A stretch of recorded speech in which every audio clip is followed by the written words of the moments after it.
have a few people here for a checkup, so you might need to wait for a while. No problem. Anything we can do to help? There's a bit of a complicated situation here. I'm still getting to the bottom of it myself. You have to believe me. I'm telling the truth. You're in a medical facility. Keep it down. Please, listen to me. I'm not Gascon. I'm Uy. You're a horrible liar, you know that? We get all your mugshots with the arrest warrants. It's clear as day that you're Gascon. You mean because of the way I look? I don't know what happened. I just woke up like this. Then you guys dragged me in here for an interrogation. I brought you here to figure out what's going on. If you truly are the victim of an injustice, yelling isn't going to achieve anything. At most, it'll delay your vindication. All right. I get it. This is nuts. Yesterday's interrogations went fine, and now this. Morning, Your Grace. What's going on? Remember the case I mentioned yesterday? The one brought to me by the Marechaussee Phantom? Well, we've been questioning the inmates involved this morning. Every single one of them is claiming mistaken identity. Huh. That's even weirder than what that guy was saying yesterday. The thing is, none of them have been able to provide any evidence whatsoever to support their claims. Questioning them further got us nowhere, so for now, we've brought them to the infirmary. And we thought yesterday was as busy as it got for Siegeween. We've compiled their statements. Have a look. Perhaps there's something we missed.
Wait. Release? Interesting. The inmates they spoke of in their statements appear to all be due for release today. I noticed that too. If that's their plan, they're underestimating us a little. Every serious offender claims that there's someone else who just so happens to be due for release today. And they're expecting us to go along with that. All the more reason to be cautious. Lumberzar, check the release list for today and make sure no one gets processed. We're gonna need an excuse, though. Just say we're out of forms, and that we're furiously printing more as we speak. I'm on it. It's conceivable that our group of serious offenders somehow found a way to switch places with inmates who are about to be released, so they can walk out right under our noses. We did consider that possibility. But I mean, just look at them. They match the warrants, period. How could there have been a switch? Only if they're dead ringers for the inmates due for release, I suppose. I gave you that name list yesterday to assist in your investigation. Did that help? Yes, the inmates' mugshots were attached to the list. The first thing I did was check for lookalikes, and I didn't find any. The only other thing that stands out to me is that their voices sound a little different today. But it's not exactly hard to put on a fake voice. Oh, really? What does our head nurse make of all of this? Give me a moment. I think I have a way to confirm whether there's been a switch. I know, it's not time to change your dressing yet, but please bear with me. Huh? Isn't that the guy from yesterday? This should be Honore. He has very severe facial ulcers, which require an operation in the hospital at the Court of Fontaine.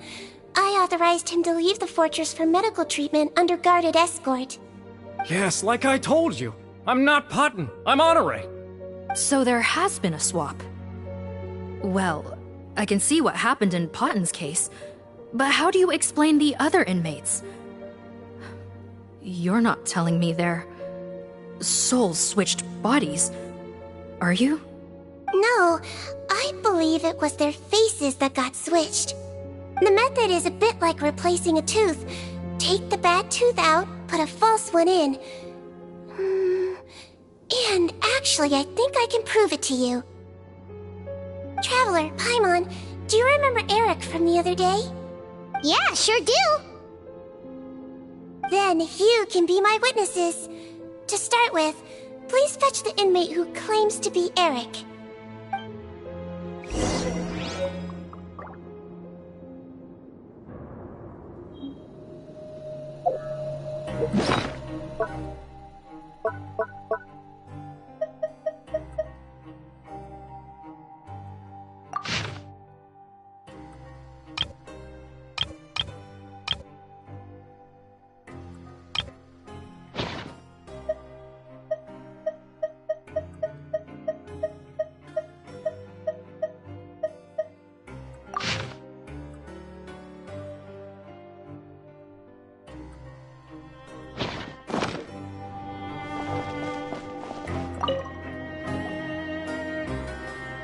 So, you're Eric? Yes, head nurse. It's me. You do believe me, right? I need to do another examination on you. Same procedure as yesterday. All right. It's the cognition test first, right? So I need to concentrate. Now, try to recall if you can. The last time we did this test, which finger did I hold up?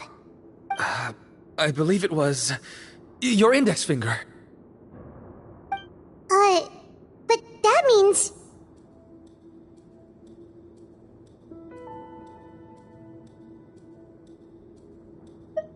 Huh? So basically, last night the Eric who said he saw another him suddenly recovered and applied to leave the observation ward. Seadwing did another test before letting him leave, but that time she held up her pinky finger.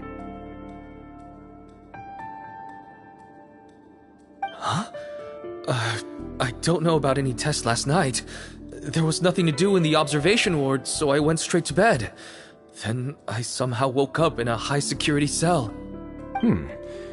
Well, in that case, there is a reasonable explanation for the strange events of the past 2 days. So, what exactly happened? The gang of serious offenders wanted to break out of prison, so they identified a group of scapegoats, namely inmates whose terms were almost up, and planned to switch appearances with them. Last night, when Odilon was on duty, they ambushed him and had one of their group switch appearances with him using their face-swapping method. That allowed them to avoid scrutiny from the other guards. Then, once all the other inmates were asleep, Odilon spent his night shift carrying out the remainder of their switcheroo plan. However, they made one mistake. Henri changed his appearance to match Eric's earlier than he should have done, and ended up being spotted by the real Eric. Real Eric came to the guards for help, but we didn't know then what we know now, so we put it down to hallucination and sent him to the observation ward. However, since one of the gang members was posing as a guard, they simply changed real Eric's appearance and had their Eric take his place, muddying the waters even further. Right, because I put Eric on the observation list by then, and no inmates on that list can be processed for departure until I've discharged them. Hence why the imposters had to pull that little stunt to get fake Eric off the list. Yeah, it all makes sense now! The Duke cracked the case! Well, I can't fault the reasoning. But I'm afraid that we ruled out the possibility of face switching very early on in this process. Criminals altering their facial appearance to commit crimes is nothing new. In fact, one of the explicit duties of the Malazines in the Marechaussee Phantom is to identify criminals in disguise. We carefully examined all the suspects, and there is no evidence that any means of disguise were used in this case. Huh. Well then, how do we explain all this? So far, it seems more likely that the gang stole documentation belonging to the inmates due for release, and are using that to commit identity fraud. Actually, there is a potion that can completely change someone's appearance. If they use that, even a Melusine wouldn't be able to detect it. A shape-shifting potion? Forgive me, head nurse, but this is the first time I'm hearing about it. If such a potion truly existed, it would jeopardize our entire investigative process at the Marechaussee Phantom. Are you certain of this? Yes, I am. But... Please, trust me in my professional opinion as an experienced clinician. At the same time, without any solid evidence, it's pure speculation. If we can round up all the inmates suspected of switching places, then have a little talk with both sides, we might just get our answer. Yep, let's do that. Okay. Well, it was our negligence that meant we had to come and conduct these post-internment interrogations. And I know it's put you out. We'll do it your way. Your Grace, bad news. I paused the releases like you asked, but we were too late. A bunch of people already got processed 2 hours ago. I checked the list, and sure enough, it's all the people who gave statements. 2 hours ago? That's before today's interrogations began.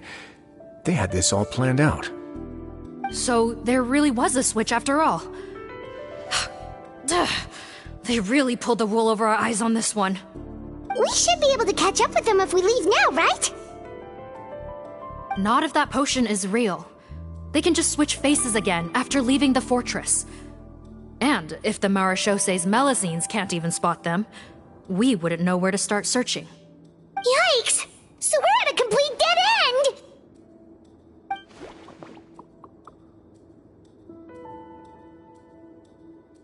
Well, technically there is one more lead we could follow up on. We were only able to arrest this gang thanks to the help of a researcher from the Fontaine Research Institute. I believe his name is Rawat. Oh? Rawat? Isn't that the handsome guy we met at that skincare promotion? Handsome? Maybe from a human point of view. I just remember that he specialized in potions.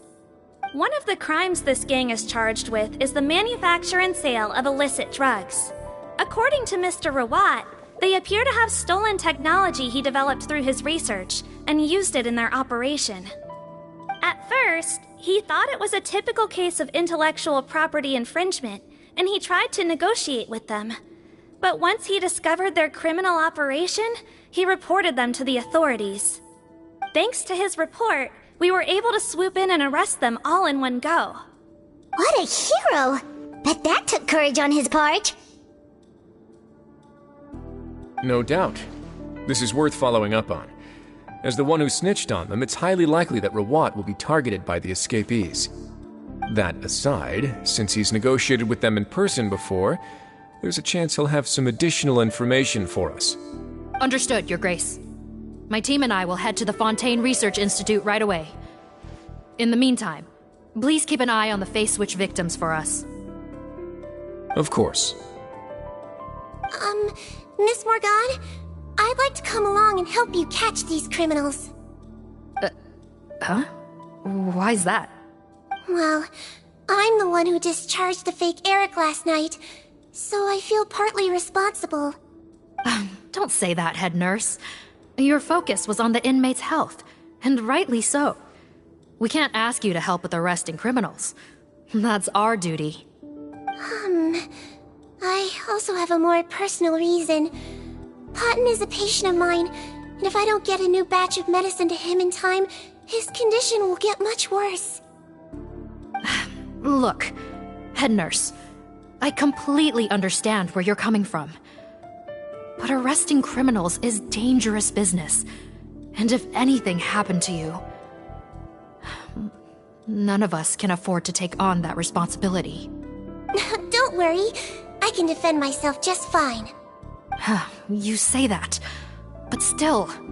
If I may, Miss Morgan, Sigewinne is the one who raised the potion hypothesis, and I'm sure she has far more expertise on the topic than your team. My suggestion would be to bring her with you. And if you really are worried for her safety, then...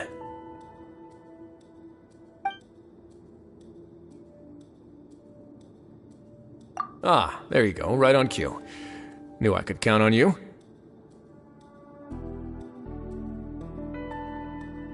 Okay. Well, since this plan has the Duke's blessing, far be it from me to refuse.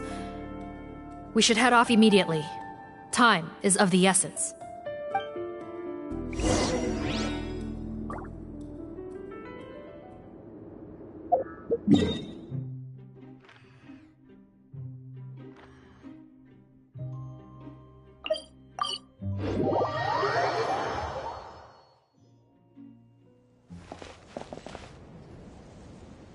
Greetings.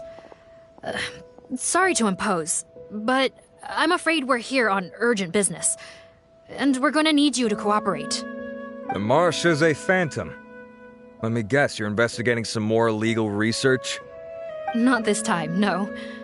We're looking for a researcher. Do you know where we might find Mr. Rawat? Rawat. Oh yeah, Mr. Handsome, right? He actually doesn't work on site here very often. There's a handful of researchers in the nearby area who know him pretty well, though. You can see what they know. Just a handful?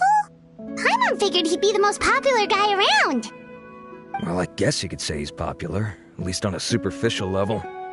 He's blessed with good looks, so he tends to make a good first impression on people. But in all his time here at the Fontaine Research Institute, I don't think he's ever had a single deep conversation about his research with his peers. That's no way to make real friends around here.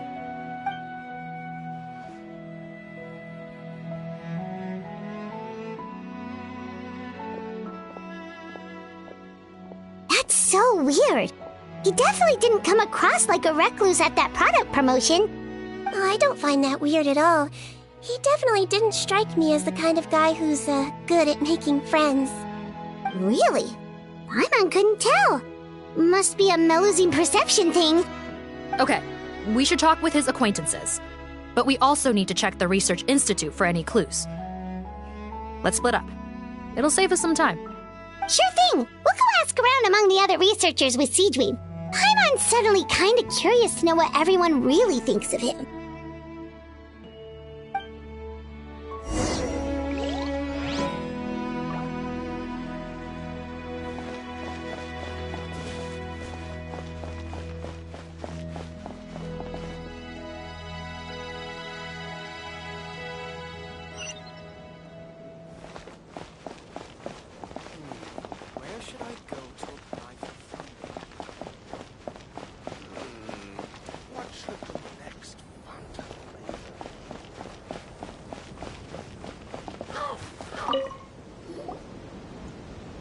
Excuse us, are you Audrey?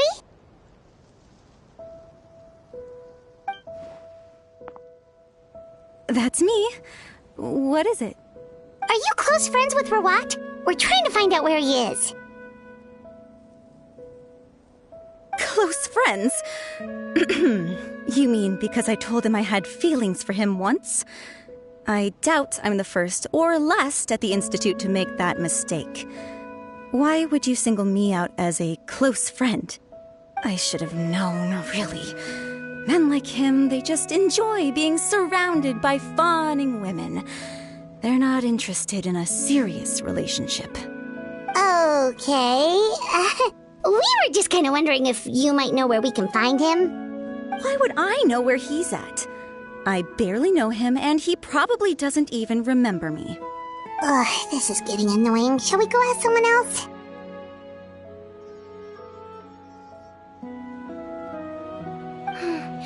I think she knows Rawat better than she cares to admit. If we leave now, it might be a wasted opportunity. Maybe, but we're not going to get much out of her while she's in this state, are we? She's displaying symptoms common among people in love, if that's what you mean. But I know a cure. It's curable? Oh, we're still no closer to finding Mr. Rawat. Oh, by this point, he could be in grave danger. Danger? Wait, why are you looking for him again? Oh, that's right, yeah! The Marshosei Phantom said that he's been targeted by some pretty bad people. We need to make sure he's safe. What? How has this happened? He seemed fine when I last saw him, and that was only a couple of days ago. Just happened to run into him, of course. Oh, I see.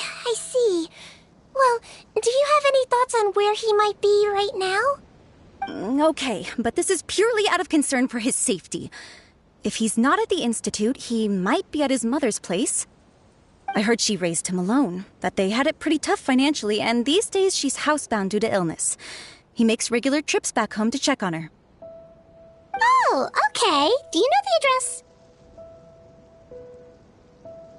Nope, sorry.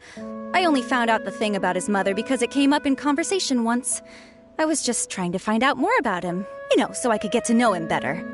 When I told him I had a crush on him, I offered to help him take care of his mother. And yeah, maybe that was a stupid idea, but did he really have to yell at me for it? It's like, fine, I can take no for an answer, but what's with the temper tantrum? Unbelievable. These guys only want to show you their charming, well-groomed exterior.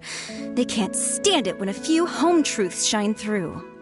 Looks like her love syndrome is flaring up again. We need to find out Mr. Rawat's mother's address. Let's check with the Marshosei officers when we regroup. Cool, sounds like a plan.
Are you in Teep?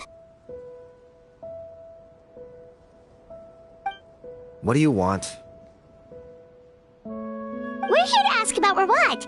Any idea where he might be? We were told you were pretty close with him. Close? Not sure that's the word I'd use. He wouldn't even let me use his patent. Huh? It's been a good few days since I last saw him. I don't know where he's at.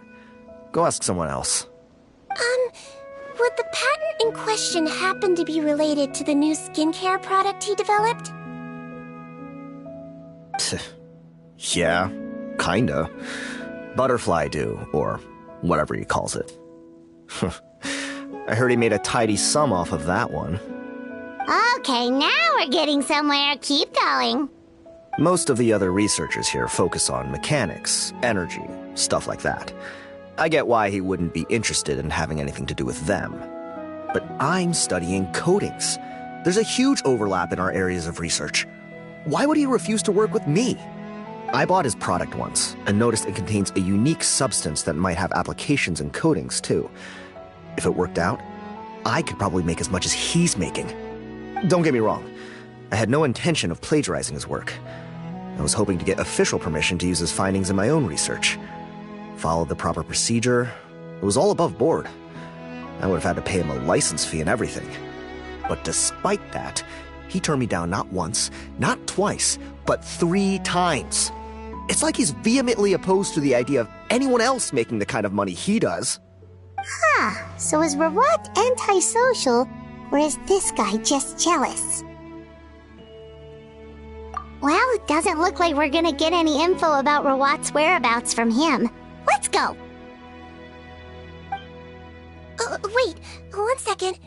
Mr. Antibes, next time you go shopping, you should buy some Buell fruits.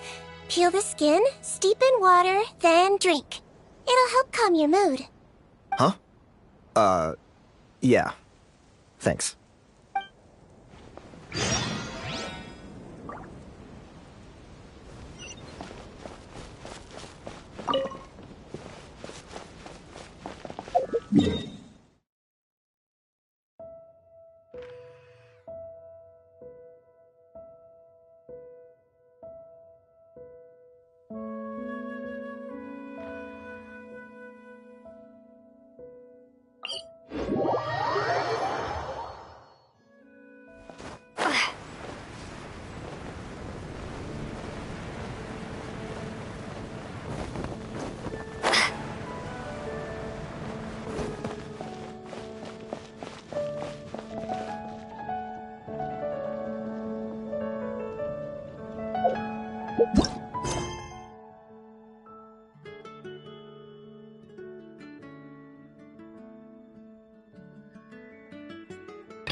You, sir, but are you Bertram? Who's asking? Just some concerned citizens helping out the Marechaussee Phantom with an investigation. We'd like to ask you about Rawat's whereabouts, if that's okay. We're told the 2 of you are pretty close. Not anymore, we're not. Turns out we don't see eye to eye. Oh yeah? What happened? The thing about us researchers is, most of us do what we do for some sort of higher purpose. But not Rawat. All he cared about was how to commercialize his findings. He won't even let you work with him unless you sign a confidentiality agreement first. Also, he has better control over who gets which intellectual property rights. How are you supposed to get any meaningful research done working with a guy like that? Now that I've got my own technical solution for my compressor, I don't need to work with him anymore. So that's what Rawat is really like. We'd still like to know where to find him. Is that something you can help us with? Wait, you're... Yeah, I know you. You're the head nurse at the Fortress of Meripede. Alright, then I'm happy to help you if I can. I respect the work you do. Medicine serves the highest purpose of all the sciences. Wow, turns out Sejuine's got some real clout! Thing is, I have no real way of knowing where he might be. I stopped working with him 2 months ago, and I've barely seen him since. But if you want my advice, I'd say go talk to the peddlers. There's a few he meets with every other day or so. Maybe they know where he's at. Peddlers? Yeah, back when I was working with him, I noticed he met with them quite often. Wouldn't surprise me if they were involved in some shady business together, because it seemed like they went out of their way to avoid discussing anything in my presence. The little I overheard was about manufacturing and selling pharmaceutical drugs. Like I said, he's all about the money. Drugs? Doesn't he work with skincare products? Do those count as drugs? Who knows? I never cared to find out. He's the morgue rubber, not me. Thank you. You've given us plenty to work with. Welcome. Goodbye, and may we both reach new heights in our scientific endeavors. Well, that's all 3 researchers. Let's head back to the meetup point.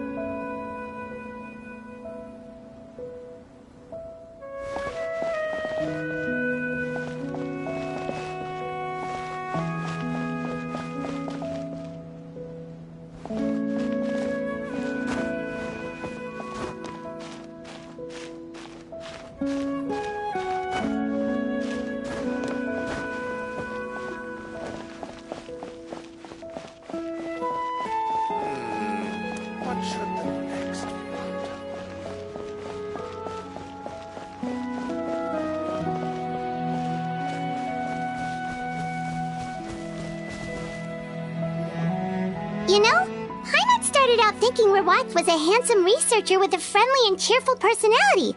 It's such a surprise to learn that his peers have a different impression of him. So, what's your view of him now, Paimon? A handsome researcher whose difficult upbringing turned him into a profit chaser with a chip on his shoulder? So your thoughts about his appearance haven't changed at all? Well, his looks are kind of a big deal, at least in Paimon's opinion. How did such a handsome guy end up being so antisocial? Even with his difficult family background, it just doesn't make any sense. You can't judge a person solely based on their appearance. Head nurse. Traveler. I assume you've spoken with the researchers. What did you find out? Bertram mentioned Rawat's involvement with some pharmaceutical merchants. Do you know if he's registered any pharmaceutical brands? Since he was a whistleblower on such a huge case, I ran a background check on him. I don't remember there being any brands under his name. How strange. If he was so focused on commercializing his research and averse to sharing his technology with others, why wouldn't he have registered his own brands? Maybe he and his business partners needed to avoid public scrutiny? You think he may have colluded with the gang? Well, the crime was manufacture and sale of drugs, and that would certainly be in his wheelhouse. We can't rule it out. Isn't that pretty unlikely, though? He was the one who blew the whistle on them! Most children who come to me with tooth decay have suffered pain for a long time already, but they'll still try to hide the fact that they eat too many sweets. Grown-ups and children aren't so different in that regard. If you say so. I saw him when he came to make his report, and I certainly didn't get the feeling that he was the type to collude with criminals. Perhaps it's more likely that they were coercing him. You mentioned that he comes from a poor family. So, it's possible that the criminals approached him asking for academic support, luring him in with the promise of riches. By the time he discovered who they really were, he was in too deep. They had leverage on him, so he was forced to keep working for them. I've seen it happen many times before. That does make a lot of sense. It would definitely explain why he was so unwilling to cooperate with his fellow researchers. No wonder he's so unsociable. He must be on edge all the time with a gang of crooks breathing down his neck. In that case, the situation could be worse than we thought. If Rawat was working with the escaped inmates, they're sure to know more about his whereabouts than us. Oh, there's a good chance they'll get to him before we do. Based on the information we've gathered so far, he was last seen 2 days ago.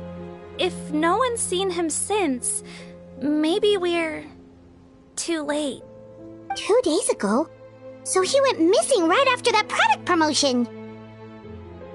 That was the same day he reported the criminals, too. Not a good sign. Don't worry, everyone.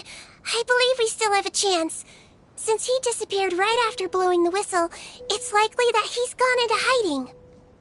Yeah, he must have been worried that they'd come for him. All the more reason to find him as soon as possible. The only lead we have at the moment is his mother's house, which you mentioned earlier. Seath, think you can find the place? Yep.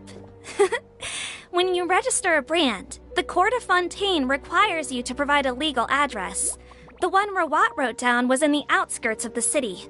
That should be the place. Okay, then there's no time to lose. Let's move.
Shine down!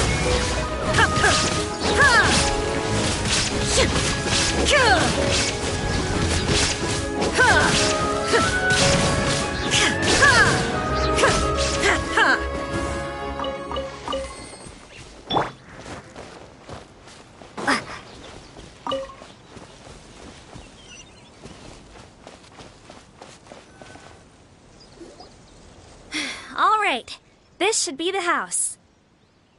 I'm pretty sure this was the address. Okay. I'll knock.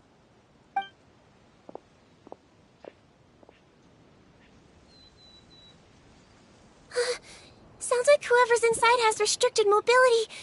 Oh, it seems serious. Oh, what's the fastest way to get this door open? Break the door down?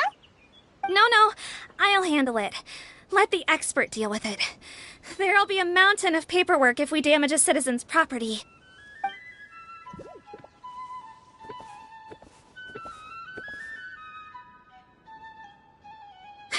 Calm down. Deep breaths. Remember your training. Control your strength. And... it's open! Seath, take a few people and lie in wait. Keep your eyes peeled for any activity around the house. The Traveler, head nurse, and I will go inside.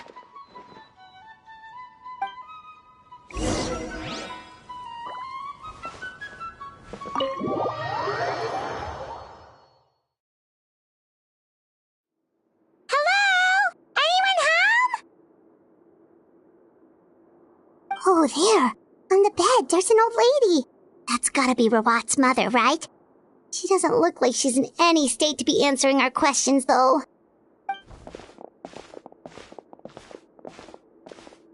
We could try, but she is very ill. We mustn't force it. Well, doesn't look like Rawat's here. She's the only one we can talk to. Yep. Allow me. Hello, ma'am. Might I ask if you're Rawat's mother? We are trying to locate him.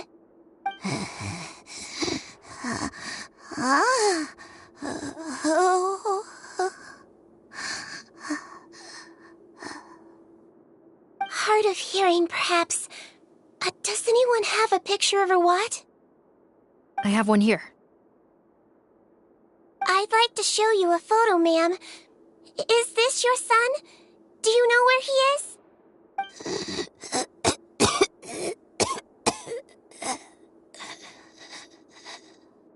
Looks like this isn't gonna work after all. Well, looks like we're out of leads. If Rawat's not here, things are looking very bad for him.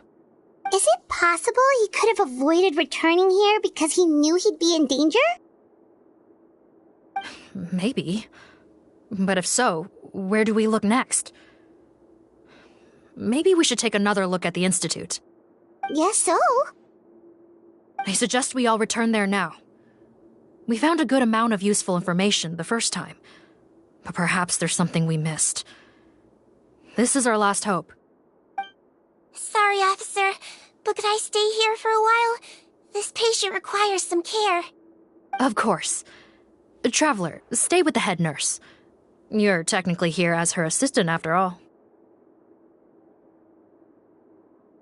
Also, I'd like some Marechaussee members to stay as well, and keep an eye on the area. Why's that? If Rawat knows how serious his mother's condition is, he will return. Got it. Okay. I'll tell the squad members in hiding to stay put and keep a lookout. Thanks for helping me out yet again, Traveler and Paimon. No problem. But when you say her condition is serious, do you mean... Yes. She's barely clinging on to life. Oh. Let me take care of a few things first. Could you pass me the towel over there? Yeah, of course.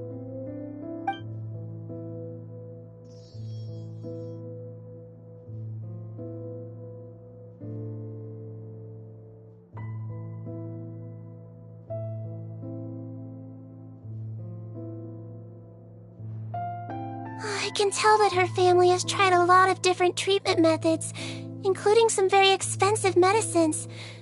Unfortunately, her condition is so multifaceted that a recovery looks all but impossible. Seedwing. Paimon bets being a nurse must be pretty tough at times like this. Yes. It makes me a little sad. In Melizine's eyes, a human's birth, aging, sickness, and death are as much a part of natural law as sunrise and sunset. But human medicine can defy that law to some extent. In that sense, it is a science of miracles. That is why I became fascinated with it in the first place. But it was only after I truly became a doctor that I realized miracles don't always happen. Even the greatest doctors cannot cure all diseases. Siegewing. Well, don't worry about me, Paimon. A doctor's duty is not to cure all diseases, but to treat whatever ailments they can. At the very least, I can lower her fever. That way she'll suffer less, and she might even be able to see her son. Yeah, all the more reason to find Rawat as soon as possible, even if we don't catch those crooks.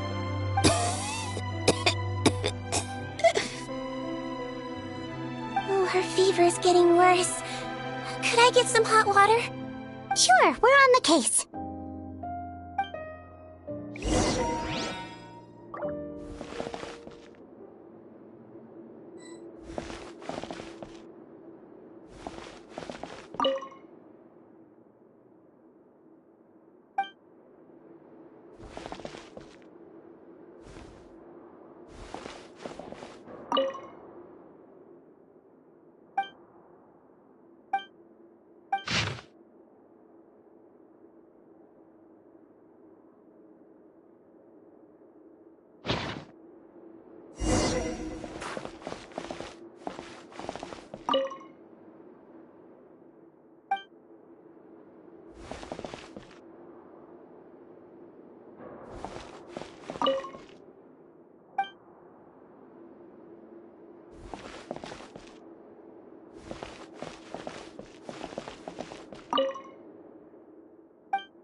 Found the hot water?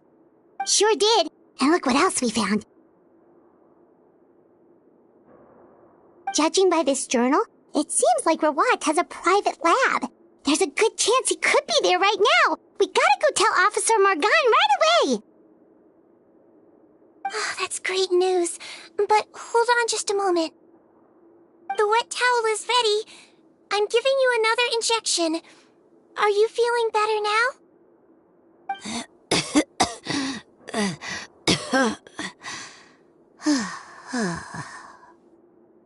It's all right. We'll go bring him back. Please hang in there. Thank you.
Officer Morgan! They're already here!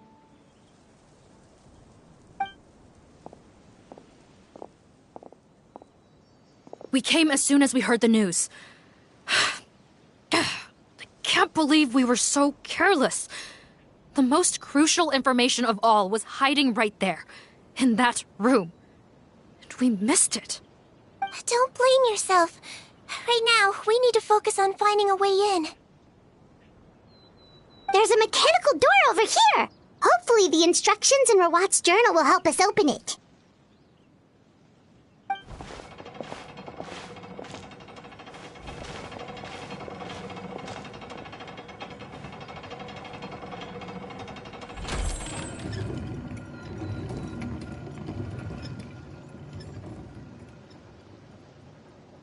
It's open.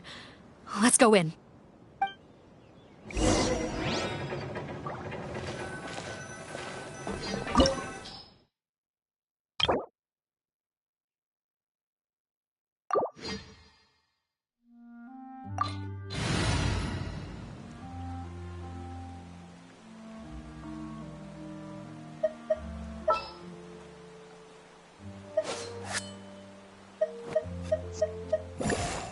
This is how it must be.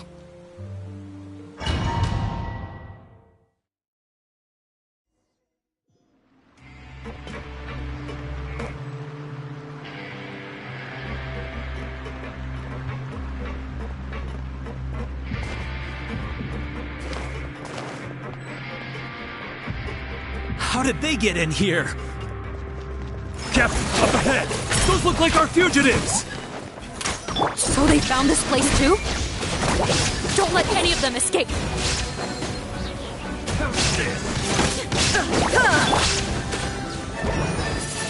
fury!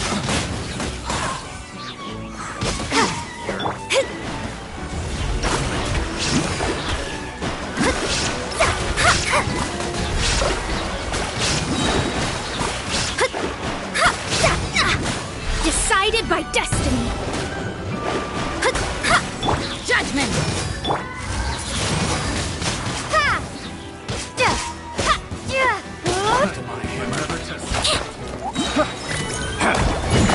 You might feel a little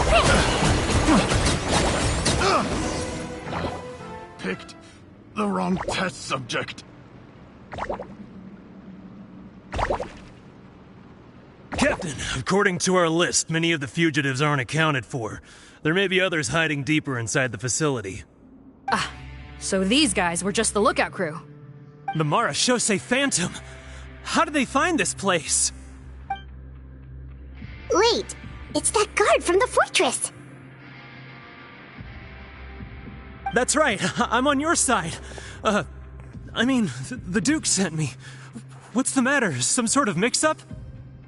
Mr. Odilon, didn't I tell you a few days ago that you need to stop all field work until you've recovered?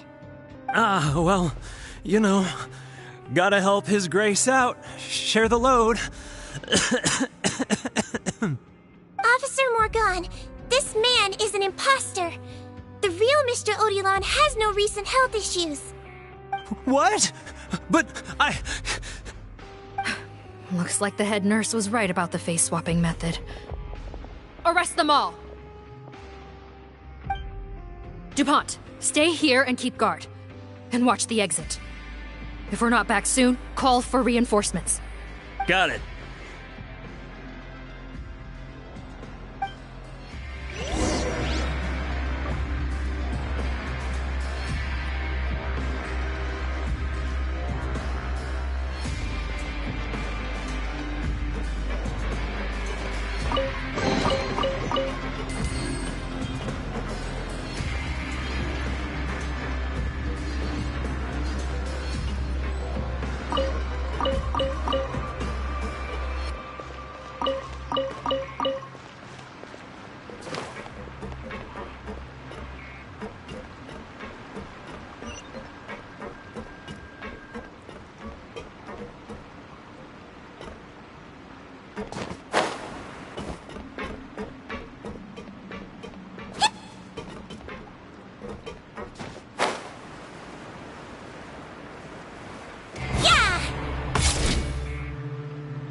So many jars. Was this some sort of production facility? The scent. It's probably the ingredients used to make butterfly dew.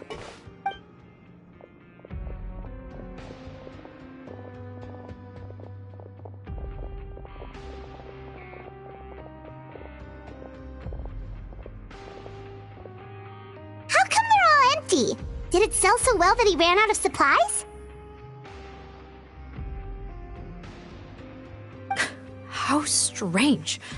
Why would Rawat choose to manufacture a popular product like that in such a difficult-to-reach location? Given our suspicion that he may have been coerced into the illegal drug trade, I would have thought that any production facility we find here would be used for illicit purposes. Perhaps butterfly dew is itself an illegal drug. Do you have any evidence for that claim? No, just a guess. We need to find Rawat as soon as possible. He has all the answers we need. Understood. Well, let's not linger here. Let's go. Come on.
Doesn't look like we're gonna get this door open. Let's find another way around.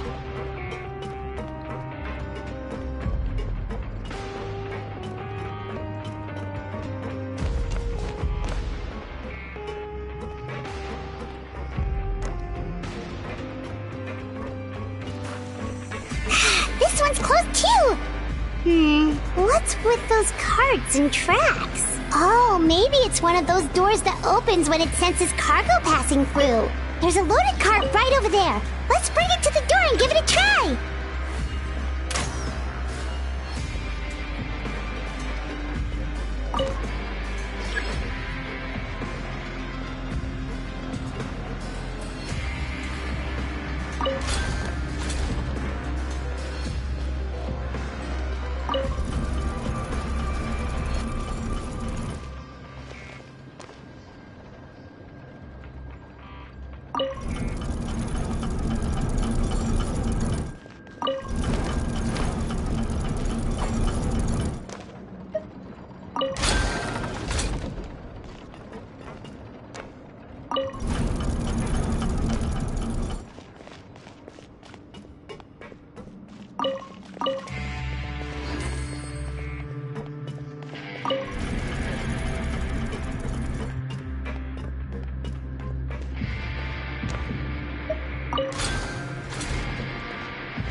Let me scry. Shine down. Absurd. Windblade!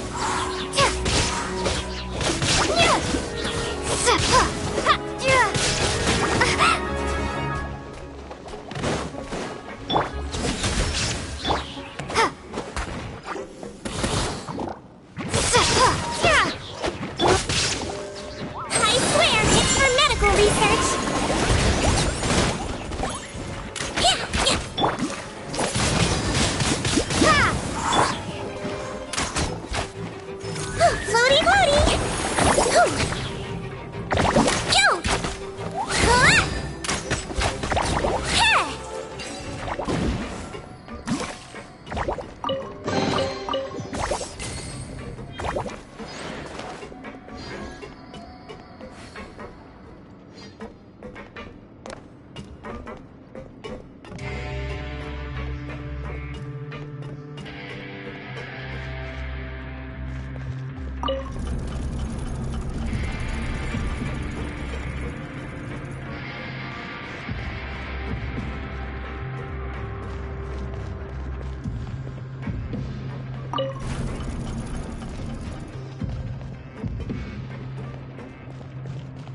This room's much smaller than the others.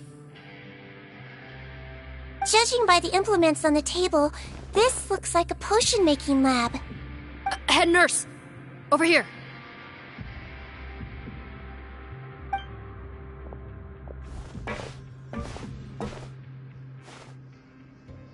Let's see. Huh? Robot's clothes? Why would he change here? Perhaps they stripped him down, left the clothes behind, and disposed of him somewhere else? Yikes, Seedween, where did that come from? Oh, what a tragic way to go. Especially with such a bright future ahead of him.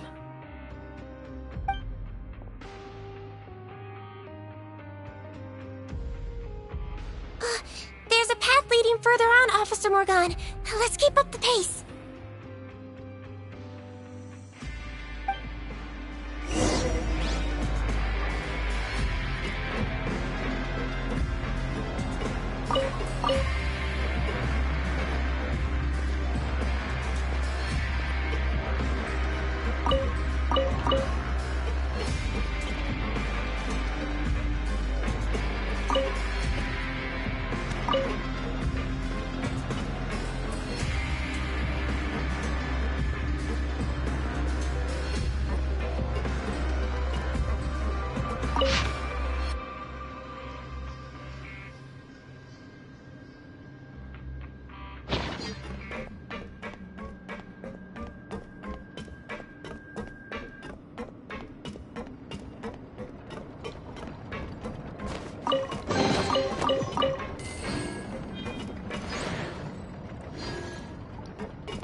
There's a whole bunch of people in there.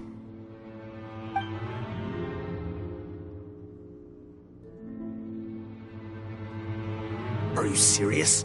You're telling us that within a day, our faces are going to rot like yours? Fontanian physiology changed dramatically after that great flood, and it's not as compatible with this face-changing solution as before. The side effects are as you can see. Why didn't you say anything before we all used it? Look, my plan got you all out of prison, didn't it? You'd have much bigger problems to worry about right now if the Marshal Say Phantom found out about your other crimes. Consider an ugly mug getting off lightly. Ugh.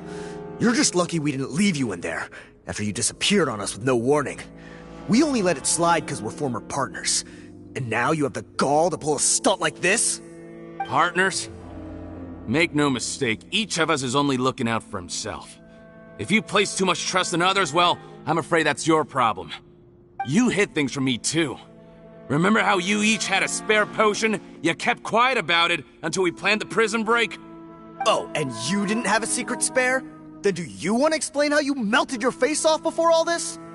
Guys, that's enough. Calm down. It is what it is. Arguing won't change anything. What's the plan, Parton? I'm assuming you brought us here for a reason? There is no plan. We followed him here on the promise of more juice, but it turns out there ain't a drop here. Besides, what does it matter now anyway? He already said, even if we did get our hands on more of that stuff, switching faces again solves nothing. They're still gonna melt off eventually. I said enough arguing! Parton, tell us the plan. The most practical solution is to continue using the potion. Keep switching to a new face before the ulcers can start forming. Are you kidding me? This stuff was hard enough to get a hold of even when we had a supply. Now you're asking us to use it like skin lotion, after the flood all but wiped the supply out? Well, there is another option. But you'll have to make a deal with me first. Okay, now we're talking. What's the deal? I have a document I took from that researcher that details how to make a replacement. Just give me one bottle of the undiluted fluid, and I'll get to work. What's the problem? I thought you always kept reserves. Or do you really just have one spare bottle each? What do you think? That we were shipping them into the fortress of Meripede by the basket load? Well then, say hello to never showing your marred faces in public again. Ugh, I've heard enough! Get him! Let's see if that document even exists! Freeze! Marshal Say Phantom! What? Who let them in? Officer Morgan, before anything else, please find out Rawat's status. Rawat? I don't see him. Hand over the hostage now, if you want any chance of avoiding an extension to your sentences. Spare us your condescending attempts to coax us back to our cells. You think we're looking to negotiate? Rawat is dead. Parton? Arrest them all! Don't let anyone get away! Don't slip and fall! Wibbly wobbly! Be gone!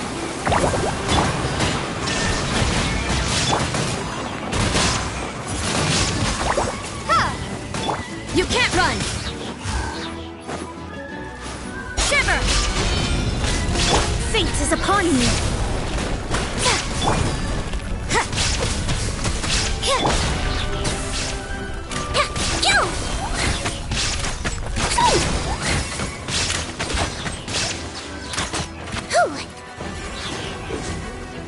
He might feel a little prick. Yeah! Let's blow bubbles! I got careless. This the wrong test subject. Don't slip and fall.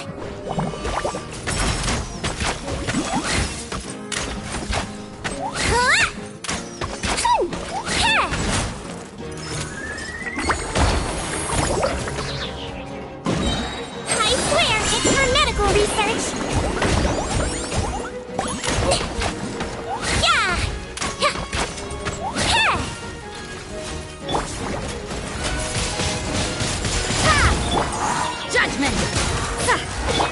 Illusion shattered!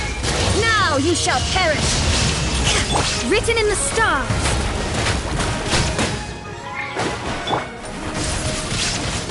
Windblade! Wibbly wobbly! That wasn't very nice!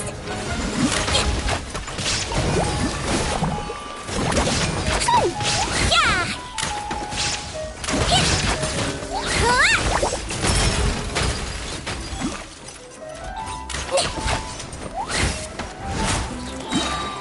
He might feel a little prick.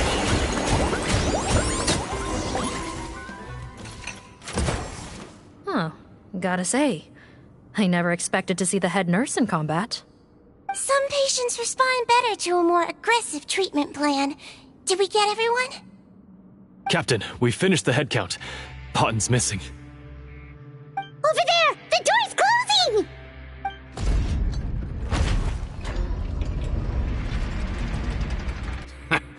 One group trying to arrest me, another trying to hunt me down. Good. I gotta kill two birds with one stone. How did he get up there? There must be a secret passage somewhere. Find it! Don't waste your energy. I already sealed it off. How naive. We have more people outside. If we're not back out by the agreed time, they'll come to our rescue. Well then, you'd better hope they get here in time.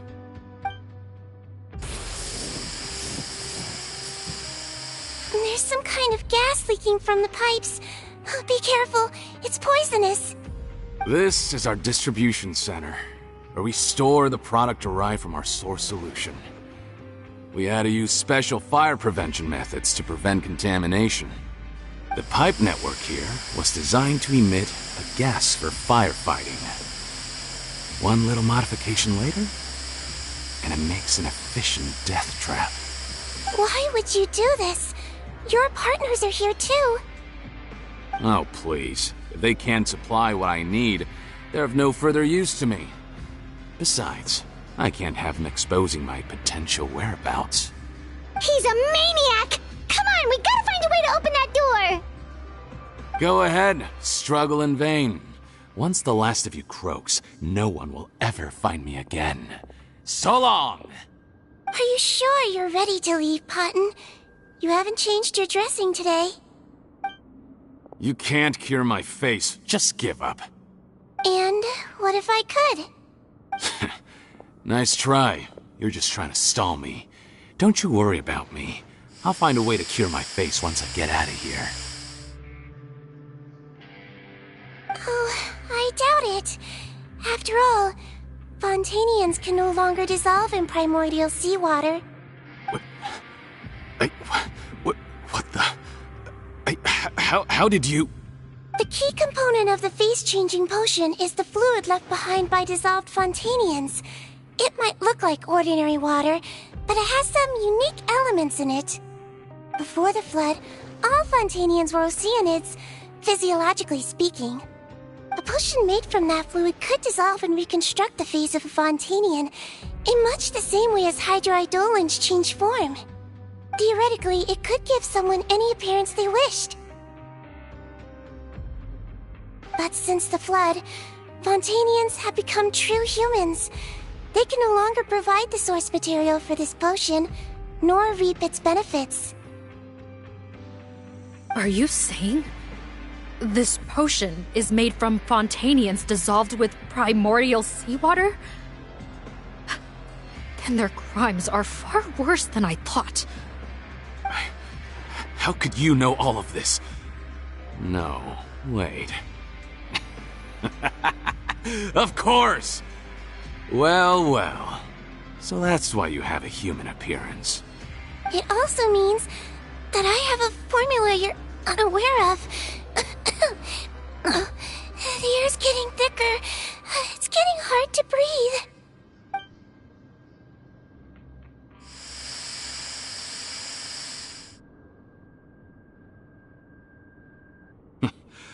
I might get to make a deal today after all.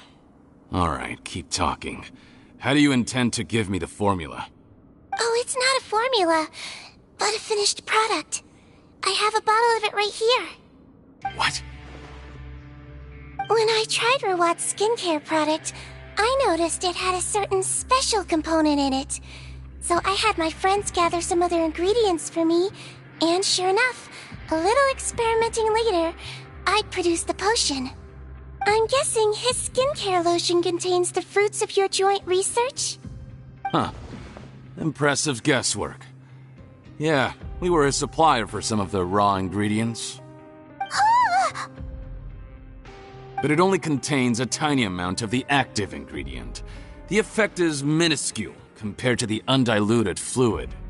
Well, I found a way to reverse the dilution process, giving the skincare lotion a similar effect to the fluid it is derived from.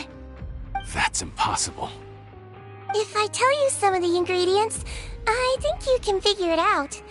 First, you need to combine tainted hydrophantasm tissue with transoceanic pearls at a ratio of around 3 to 7. Tainted hydrophantasms and transoceanic pearls.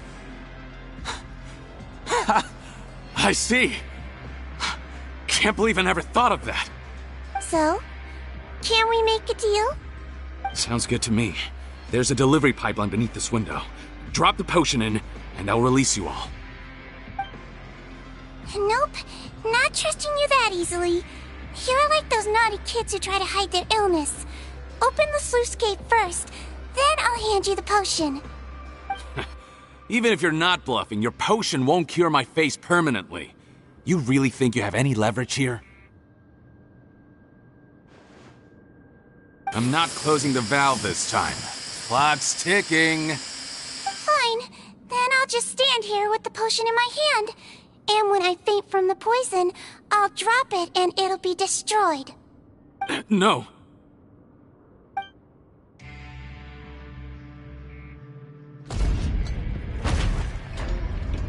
It's open! Disable that sluice gate! Jam it! Don't let it close again! That's more like it. In that case, a promise is a promise. Head nurse, there's too much poison gas in here. We have to leave, now!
That was too close. That part, a real nasty piece of work. Oh, don't be too quick to sit down. Moving around a little will help relieve the soreness. Same goes for you, Traveler. Oh, but Paimon, you should be fine, right? Flying fast is pretty tiring too, actually. Anyway, that's not important right now. Paimon's still shocked to learn that there's a whole criminal operation going on behind that skincare lotion. Shame I ended up giving the improved version to Potten after finally making it for you. I'll make you some more, I promise. No, please don't. Paimon doesn't want to use that stuff anymore. Still, it was a pretty good job that Paimon wanted to buy some in the first place, huh? It ended up saving everyone's lives. That's gotta count for something. Yeah, Paimon was just kidding. Head nurse, I've done a final head count of our team and the criminals. Everyone's here and doing fine. We're ready to escort the fugitives back to the fortress of Meripede. It's a shame that we didn't find Rawat. At this point, I'm afraid he's probably deceased. What a horrible bunch.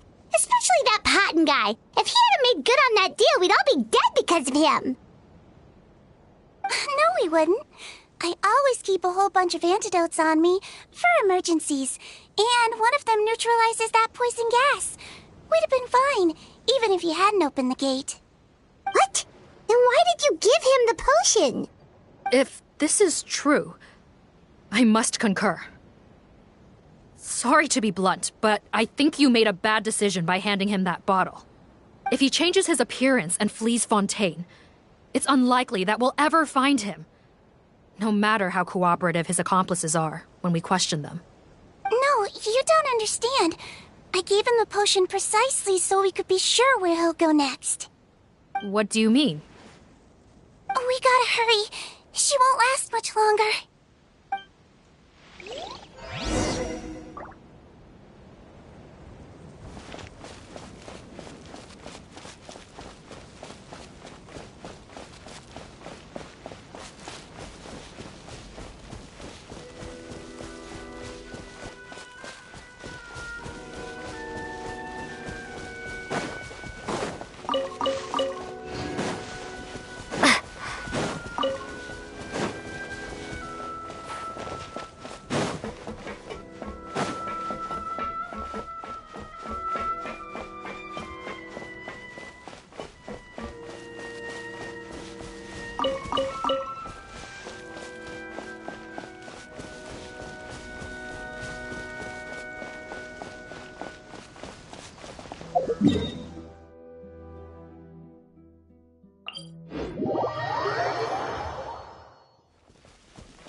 Time to get down to business.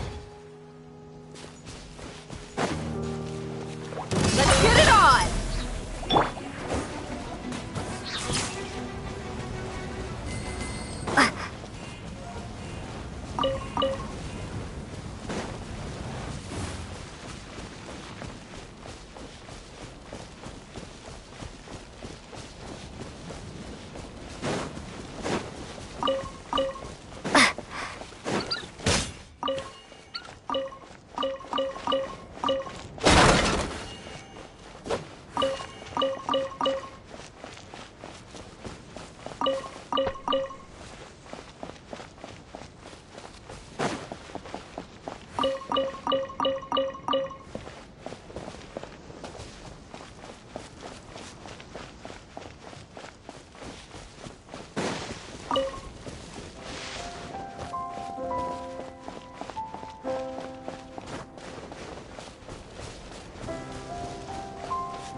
Don't move a muscle. I might be short, but I pack a mean punch. Captain, you're just in time. While I was lying in wait, I spotted this crook snooping around, trying to find a way in. So I detained him. Whoa. His face. Are you... Potton? So this is where you were heading, huh? What? This is how Potton looked before his face was marred. His current appearance matches the mugshot on his arrest warrant. I see. Wait, so what's going on? Wasn't the whole point of the potion to disguise himself and escape Fontaine? Why would he change back to his original face and run right into our trap? Enough of this nonsense. Let me in! You better pipe down. There's an old lady in there who's very sick. No way are we letting a crook like you inside. To heck with it. Listen to me. I'm Rawat. That's my mother in there. He's gotta be lying, right? Rawat was a victim in all this. He was forced into it against his will. How can he and this monster be the same person? Forced against his will? That's the funniest thing I've heard all day. Back when I was being coerced, everyone thought I was colluding of my own free will. And then when I actually became a criminal in my own right, you all suddenly thought I must be under duress. Amazing what a difference a handsome face makes. Save us the speech. Explain yourself. You want an explanation? Fine. I'll tell it how it is. When I was just Potton, the whole world treated me with contempt. Ew. What do you want? Get away from me. Women despise me. Collaborate? You don't look like much of a researcher to me. My peers scorned me. Mr. Potton, was it? I'm most interested in your research. Consider my offer carefully. I doubt you'll find other investment opportunities. Only villains would work with me. You want out of the game? Forget about it. Turns out, I slipped up a little. Left your picture with some Marechaussee Phantom officers. Easy mistake to make. Now they've listed you as an accomplice and drawn up an arrest warrant. So I suggest you put any thoughts of running away to rest. If you get caught by the guards for being in the synth business, you ain't ever see the light of day again.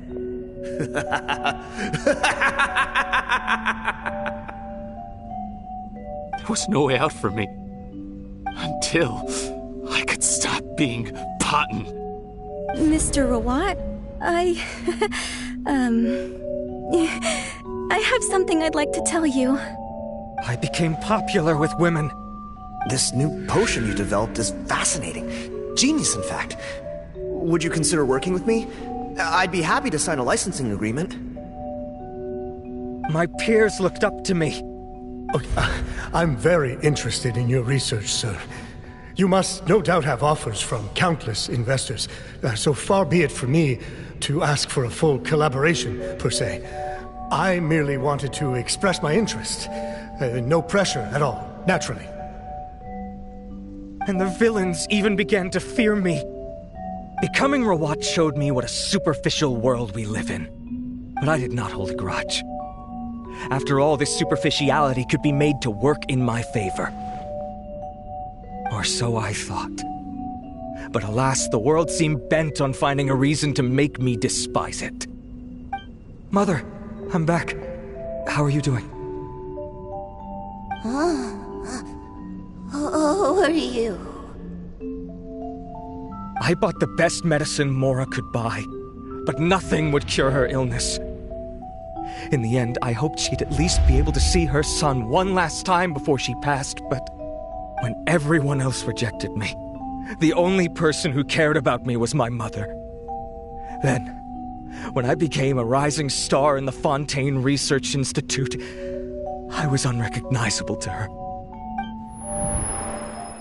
I have to let her see me again. Even if it means donning my own wretched, ugly face. Well, is that enough explaining for you? Now do you understand? Let me inside already! Have you ever considered if you'll even be able to look your mother in the eyes after what you've done? You found a way to completely change your identity. You could easily have escaped from them. But no, you chose to keep working with them. Why would I want to give up on such a lucrative business? The profits were dozens of times that of the synth business, and it was all above board.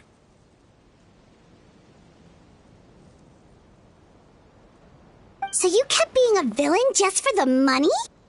Villain? By what standard? Is doing evil deeds really what makes someone a villain in your eyes? Or does it all come down to the way they look? None of you saw a villain when I was wearing my other face, did you? You have no right to judge me! You're all just fake people living in a hypocritical world! I regret nothing! My mother would understand! You're a villain to the core! But especially that tongue! Honestly, I don't see a villain when I look at your current face either. Don't humor me. You don't seem surprised by my confession in the least. How long have you known the truth? I didn't know anything for sure until you chose to take that potion bottle and spare our lives. But if you're asking when I started suspecting you, it was the first time you came to see me at the infirmary. I had to confirm my suspicions. That's why I chose to join this investigation. Are you kidding me? A young, promising researcher and a wretched criminal? What on earth gave you the idea that they could be one and the same person? Well, there were no visual clues. This potion's face-changing effects are very powerful. Even as a Melazine, I couldn't see through the disguise.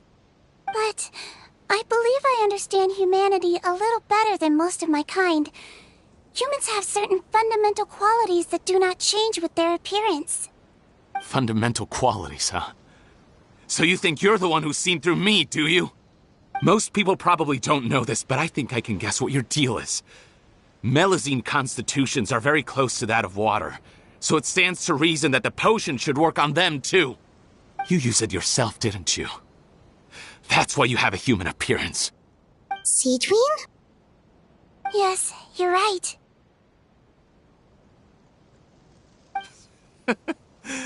I'll bet it was back in the days when Melazines were discriminated against because of their appearance. It was either carry on living in the gutters as part of an alien race cast out by humanity, or become the head nurse of the Fortress of Meripede, revered by all. Not a hard choice to make. It's a no-brainer. So you see, you and I were the same. And I'm the one who saw through you! That's not important right now. You came here to see your mother, didn't you? Well, I can grant you your wish. Huh? Head nurse, I'm not sure that's a good idea in his current state. Don't worry. Back in the warehouse when I traded the potion for our lives, I was doing it to test him. He was willing to risk sacrificing his only chance of escaping capture by opening the gate in exchange for the potion. Also, he could see his mother again. If nothing else, his concern for his mother is genuine. I see. So before you arrest him, please allow him to see his mother one last time. The Traveler and I will accompany him. You have nothing to worry about. All right. I understand.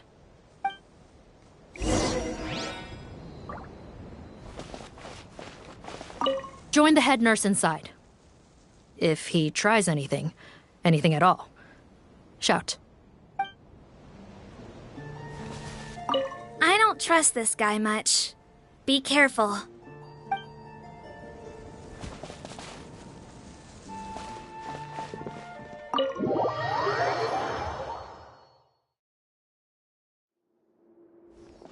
Mom? It's me, Potton. Your son. You recognize me now, don't you? Mom, what's wrong? I'm sorry, but I have some bad news.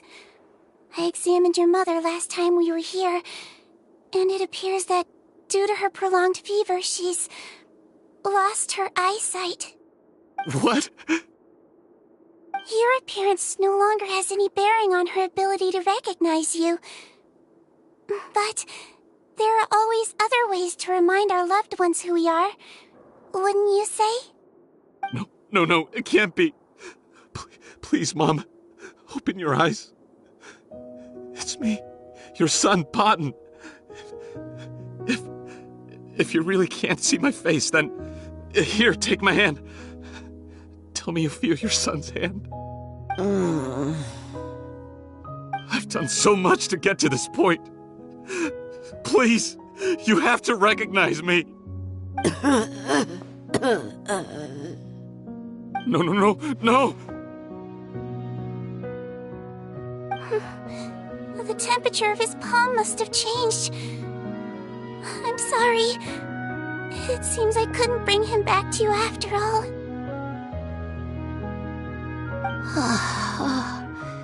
It's you. Thank you.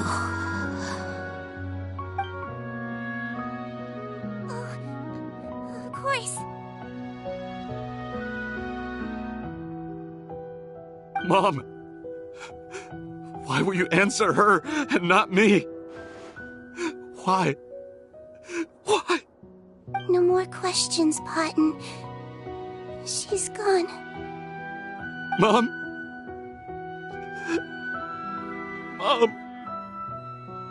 I'm sorry to say this, Potton, but you and I are not the same.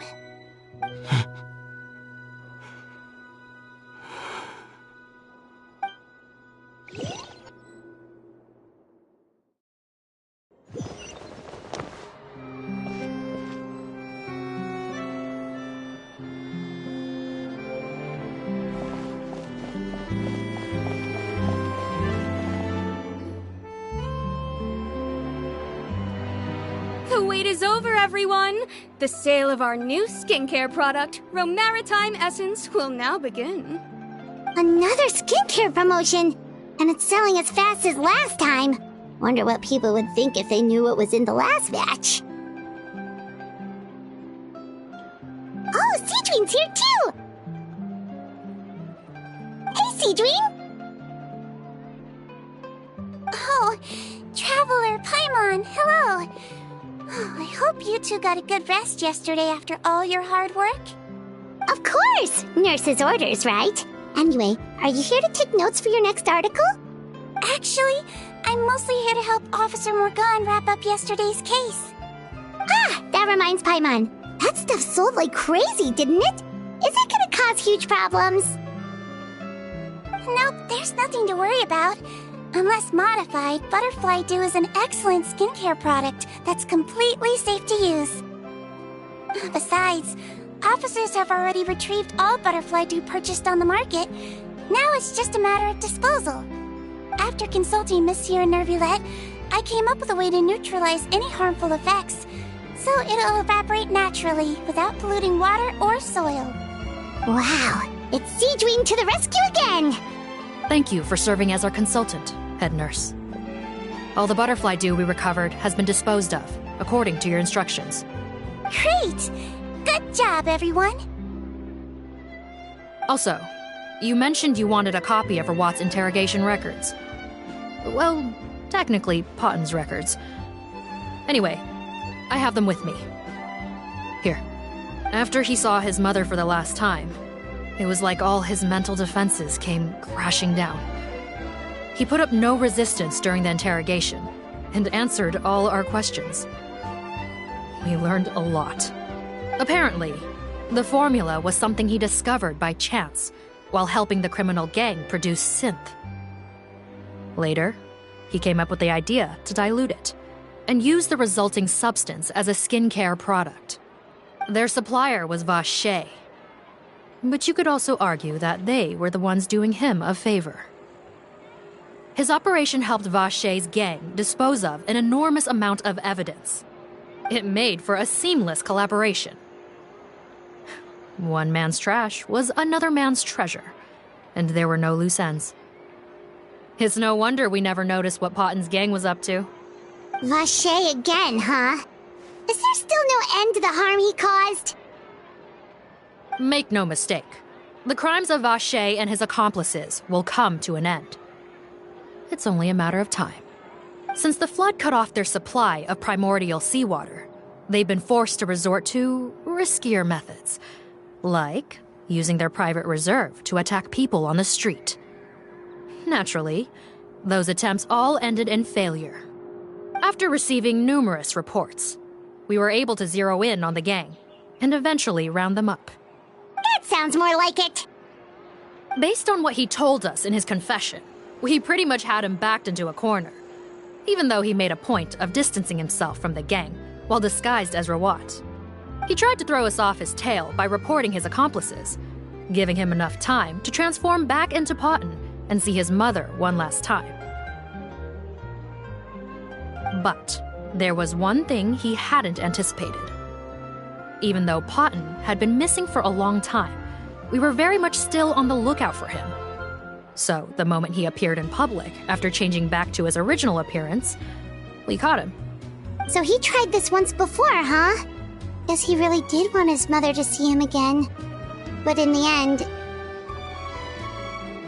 Looking at the interrogation records, it seems like he spent the first sum of money he earned as Rawat on his mother's treatment. Yes, which is why I suspect that his initial motive for using the potion was not personal greed, but a desire to become somebody who had the power to save her. Even so, he went too far. In the end, he got what he deserved. I understand. Thank you for bringing me these records. Why did you want them anyway? Potton was one of my patients, so I need to put together a medical file for him. My teacher always stressed that a person's life experiences are just as important to their file as their medical history. Why are you still treating him like your patient? Isn't he kind of beyond redemption now? That may be true, but a patient is a patient, regardless of the choices that bring them to my care. One last thing, head nurse. Please keep everything you know about this potion a secret. It would be for the best if most of Fontaine knows nothing of its existence. I know my fellow officers and I will be able to sleep easier if that's the case. Of course. Not to worry. Thank you for understanding. I'll take my leave then. So, Seedween, did you really use that potion yourself? Why do you sound so surprised, Paimon? I told you all about it. It was quite a while ago now. You mean that story about the witch and the potion? So it was really, actually, genuinely a true story? Yes, it really, actually, genuinely was. But... I know. There are some secrets I can't tell anyone about. But considering everything we've been through together, I know I can trust you with them. Before I tell you, though, could you follow me somewhere? I want to pay my respects to an old friend. Of course!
Nervalette and Risley, they're here too!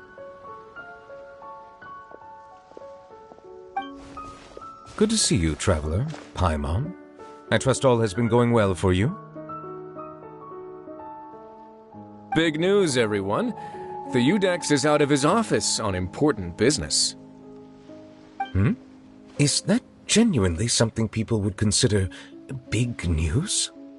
Why wouldn't they? Important business is a big deal. Ah, yes, you're quite right.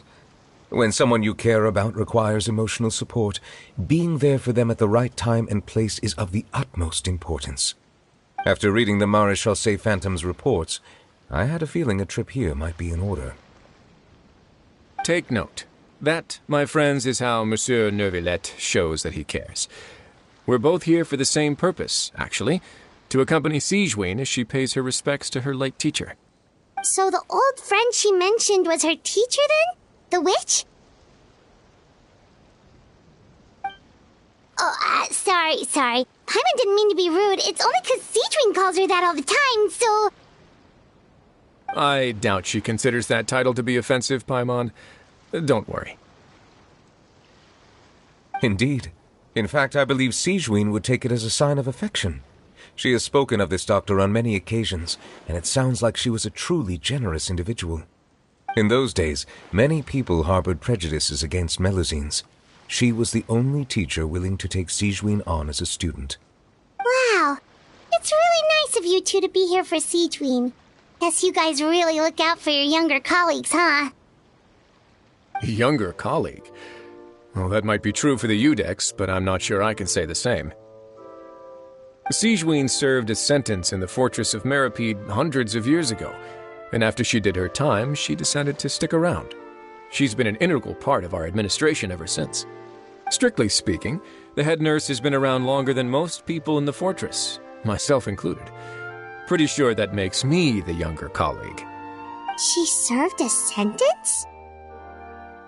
Yes. Long before I became Udex, there was an ancient law in Fontaine that prohibited any attempt to transform another species into a human.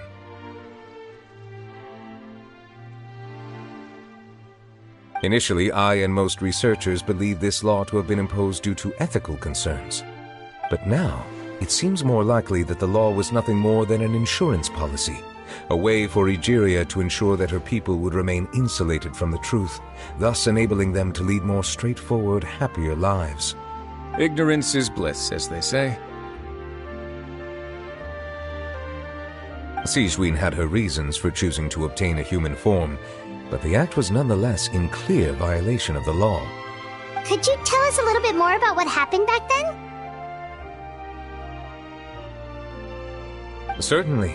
Sigewinne does not object to her close friends learning about her history. In fact, I first learned of it myself because she confessed the truth to me of her own volition.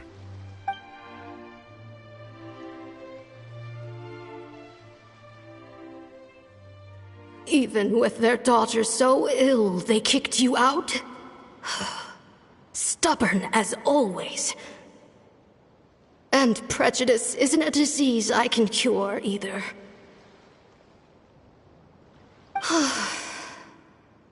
Shame that I don't have the energy to get over there. You're laughable, you old witch.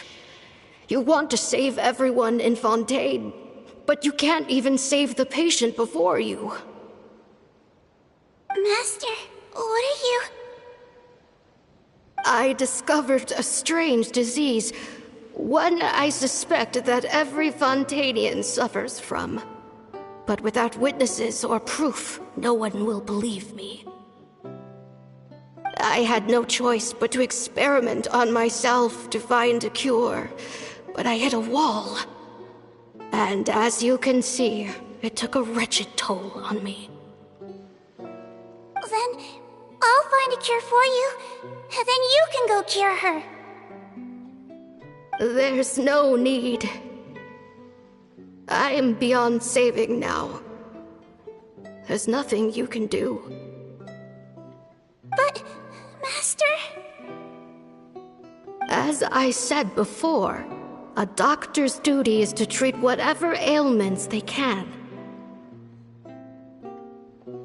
I know, but they don't trust me at all.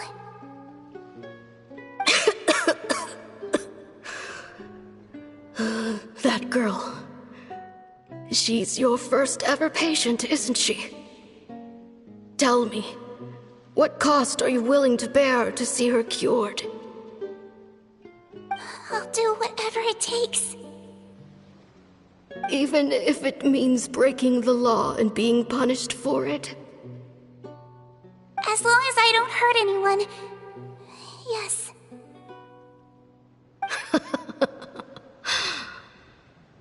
Spoken like a true student of mine.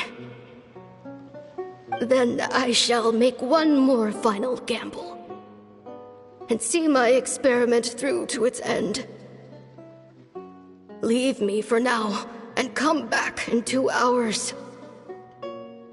If I am able to work this miracle, then I will have found a way to save all Fontanians, and I shall be able to help you treat that girl. If not, then it means there is one more disease in this world that I cannot treat. In that case, do not come looking for me. I will leave you a parting gift.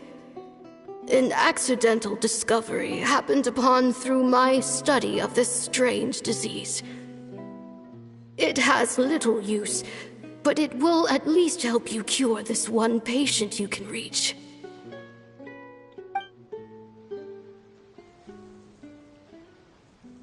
When Sigewinne returned, the miracle had not occurred. She found a potion bottle and a note on the table.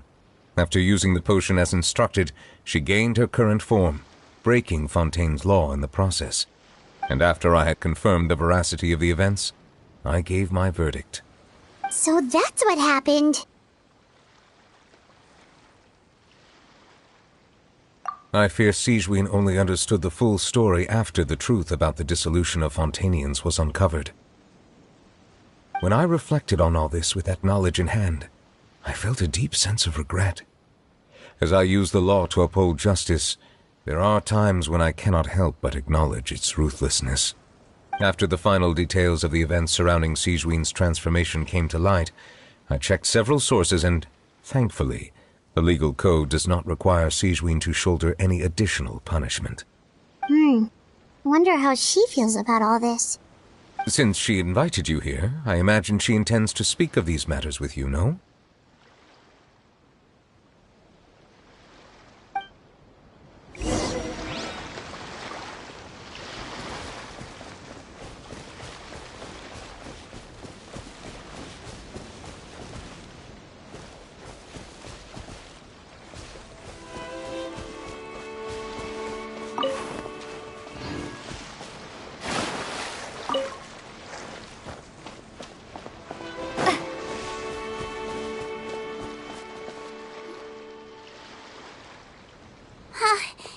You're here.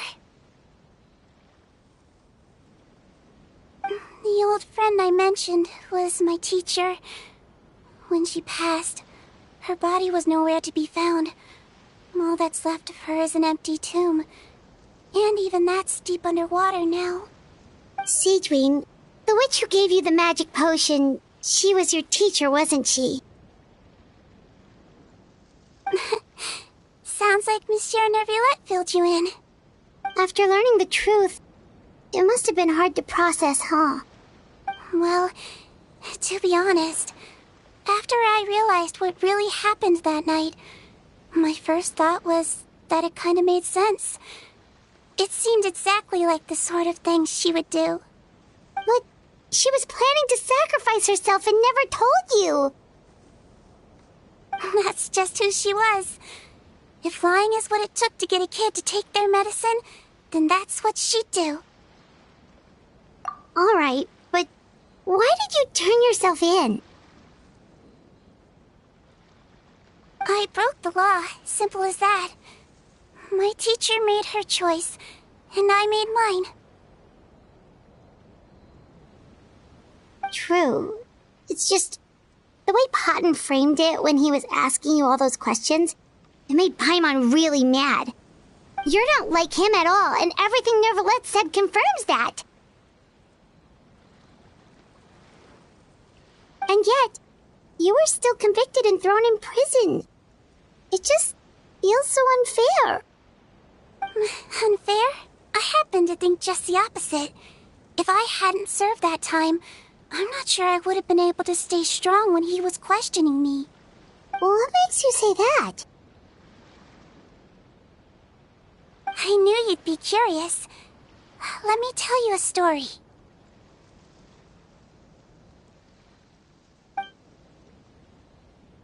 The verdict came down.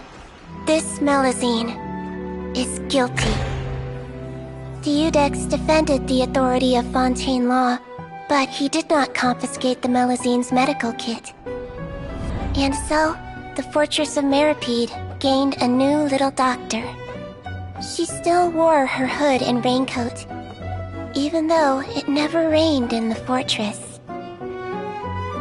Perhaps thanks to her human appearance, no one refused her treatment. She treated more and more patients, and her sentence grew ever shorter. Finally, the people of the fortress could not live without her, and though her sentence ended, she did not leave them either.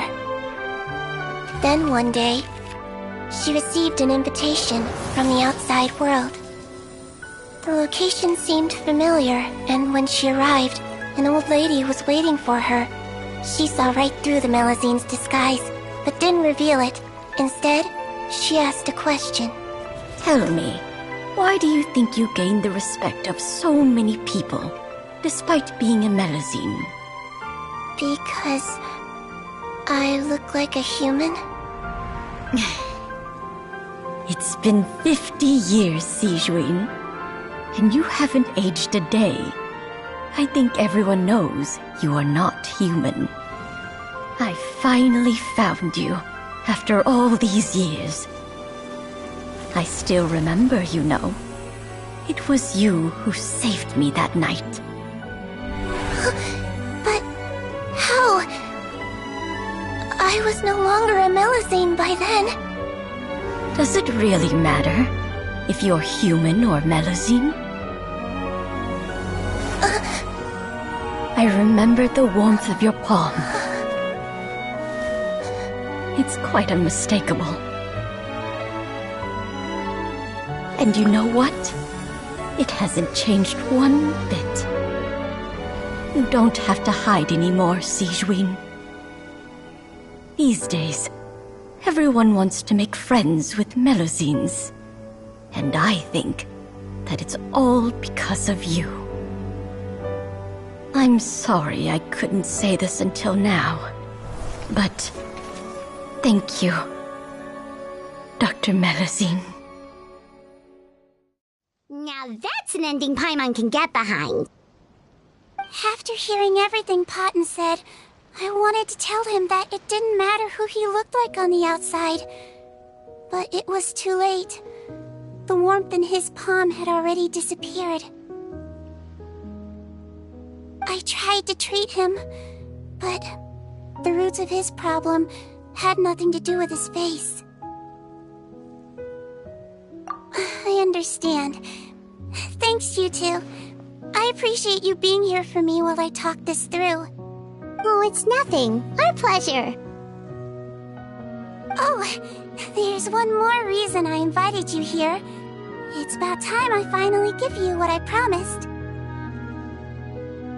In order to restore the appearances of the face-swapping victims, the Marashase Phantom gave me special permission to make a few bottles of that potion. And I made one extra just for you two. We don't need it though. Shouldn't we destroy it? Well, even if you chose to destroy it, I still thought I should give it to you first. You two did so much for me. How could I break my promise? Well, fair enough, but anyway, Paimon's definitely not interested in this stuff anymore. Still, if this is the very last bottle in all of Teyvat, getting rid of it would feel like kind of a waste. Maybe we can give it a special meaning somehow. Oh, Paimon's got it! Melusine physiology wasn't affected by the Great Flood, right? So that means the potion should have a permanent effect on you.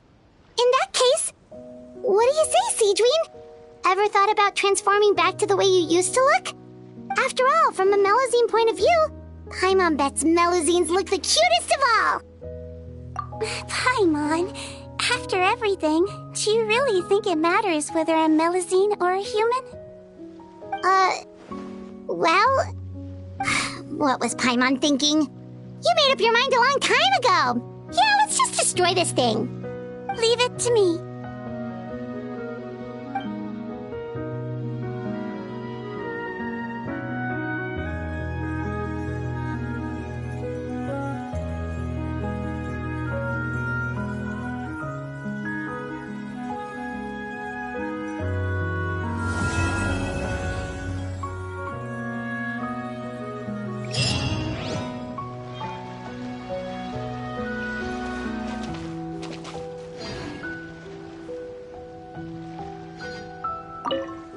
I'd like to stay here with my teacher for a little longer.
An answer from this world?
Let's go out and play!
Grind down! Here comes the fireworks! There is no escape!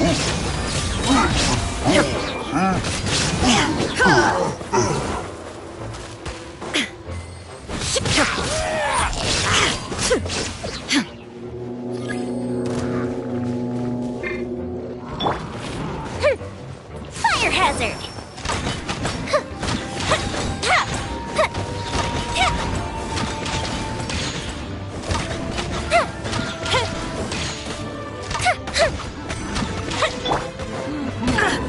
Illusion shattered!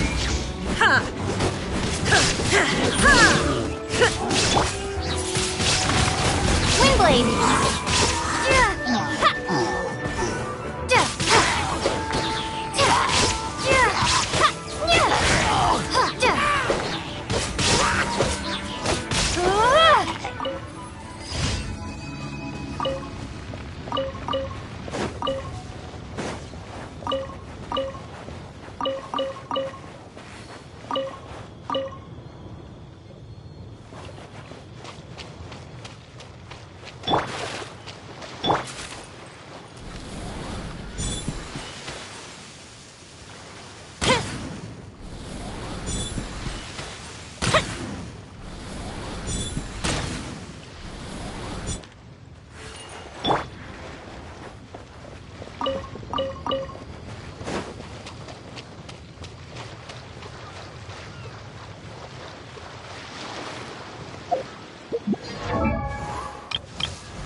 A festive reprise! Shine down!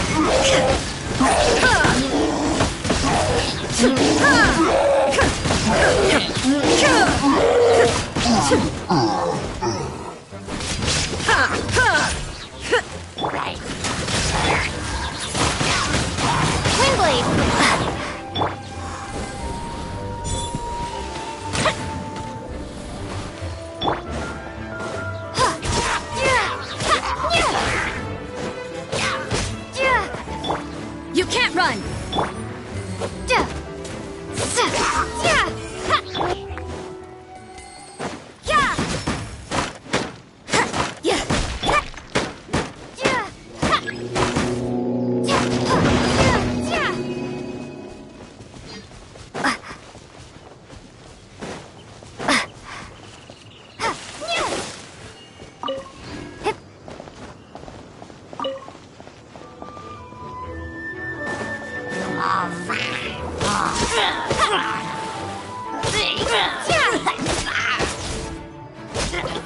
Time for a light show!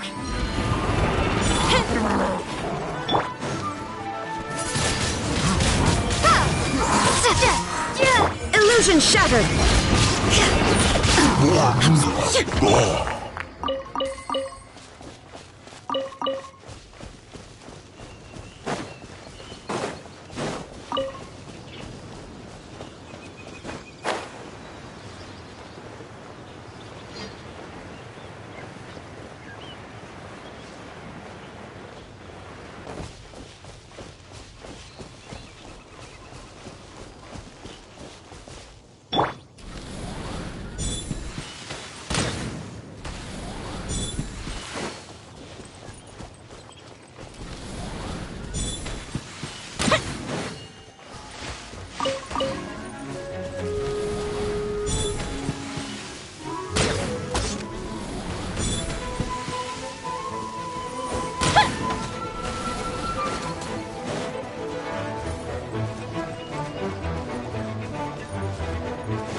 Excellent.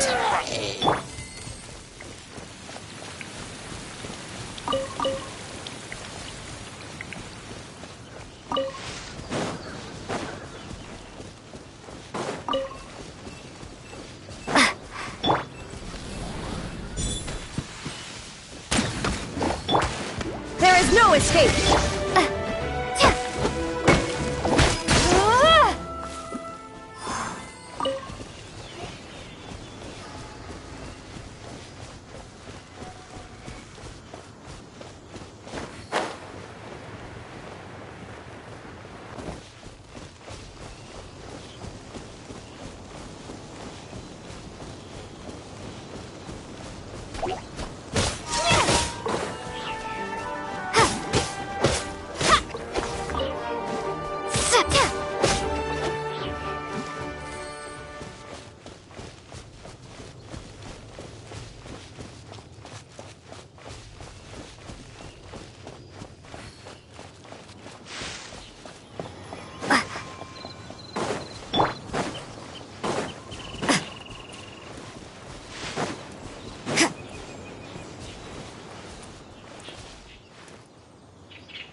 If we've got nothing else to do, why don't I tell you a story?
Windblade!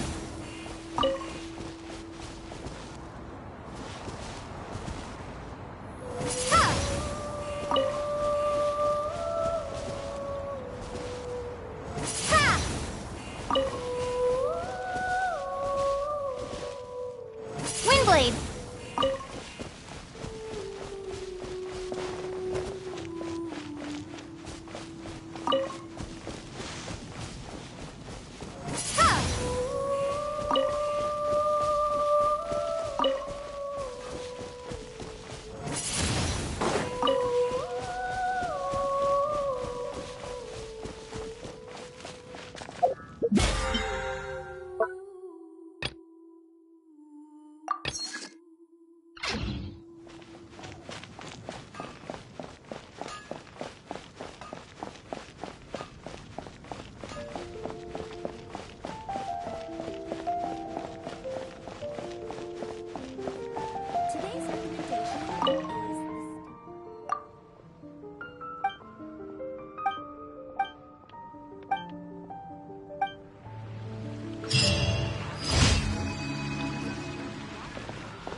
Ad Astra Abyssosk.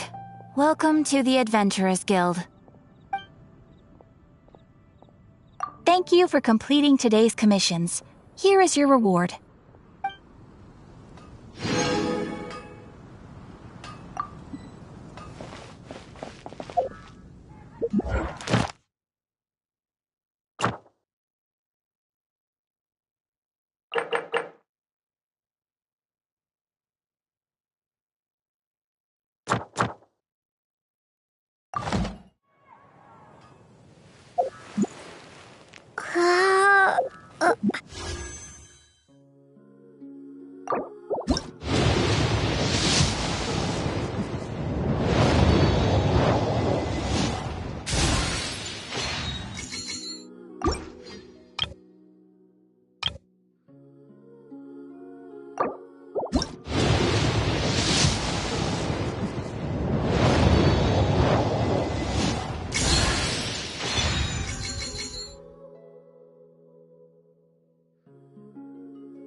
Haven't Haven't you heard?